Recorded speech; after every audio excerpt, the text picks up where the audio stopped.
And now here again is Dr. Teresa Fry-Brown. Dr. Brown, your compelling message on forgiveness, I suspect that the biblical mandate at the center of your message from John, feed my lambs, tend my sheep, is at the heart of your passion for social justice and ministry. It is. I believe that we are called to have faith in action. So not just to talk about what we're going to do, but just as Jesus said to John, you must do something.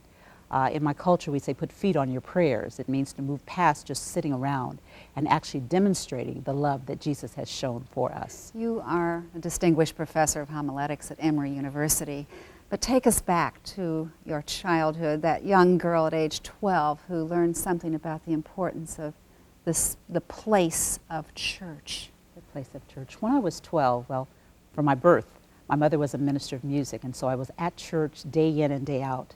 And at that time, it was something that I thought I had to do.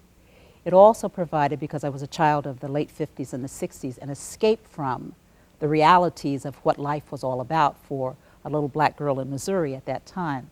And over the years, what I've come to understand, that church is not an escape, but it's a place to start the working of empowering oneself to go out then and feed the lambs, to go out and do something. So I look at it now not as the 12-year-old who ran away from things, but as now a woman who knows that I go back to be refueled, to be reconnected, to do what the sermon is supposed to do, which is to transform society. How did you learn about forgiveness when you were going to school and being called names, or when you were trying to come to terms with the realities of a world, as you told me earlier, that didn't want you? What does that mean, and how did you learn forgiveness? I learned forgiveness not just from the words of the text, but my grandmother demonstrated forgiveness. Tessie Parks. She demonstrated forgiveness. She was a domestic in Missouri and went day by day erect, walking in, doing what she had to do, going in places where she wasn't supposed to go. And so she did this by precept and example. And then we would have discussions around the dinner table where she would talk through what had happened through the day or what had happened with me, and then she would talk about the love of Jesus and Jesus forgiving us in spite of, which didn't mean that it lessened the wounds necessarily, but it did give me a different perspective on life and what I'm called to do now all these years later. In our final moment, leap ahead to your role as a woman in ministry, and particularly your concern for African spirituality and women's issues.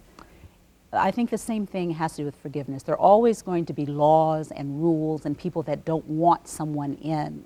But one has to, in one's faith, reach down and empower oneself to continue to go forward, to leap over, not tall buildings at a single bound, but to leap over those obstacles so that we can do what we're called to do. And you must touch on that in your latest book, Weary Throats and New Songs. Weary Throats and New Songs, Black Women Proclaiming God's Word, where women have talked about how society may give us weary throats when railing against something, but if we have the faith, we'll have a new voice and a new song to tell the world about God and God's goodness. And that's about hope.